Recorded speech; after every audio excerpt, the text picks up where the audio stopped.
tala muhiim ah oo aan rabay inaan xasuusiyo hal-abuurayaasha cusub. Mar walba macaamilka lambar 1 ka dhig, shaqaalahana lambar 2, milkiilayaashana lambar 3. Macaamilka waa kan bixiya lacagta, shaqaalaha waa midka wax sameeya, wax iktiraaca. Ka dhig macaamilka mid faraxsan. Waxaan aaminsanahay haddii macaamilku faraxsan yahay, shaqaalaha wuu farxi, milkiilayaashana way farxi doonaan. Ma jecli Wall Street maxaa yeelay waxay lambar 1 ka dhigaan milkiilayaasha. Haddii milkiilayaasha 1 laga dhigo, dadka waxay bilaabayaan khiyaano.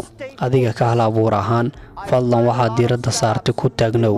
Waxaan arkay dad badan oo ganacsi bilow ah, waxbay doonayaan oo waxay leeyihiin riyooyin badan.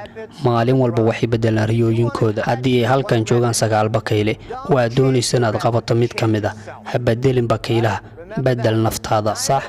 Taas xasuuso, 9 bakayle waa inaad diiradda saartaa mid ka mid ah qabashadiisa.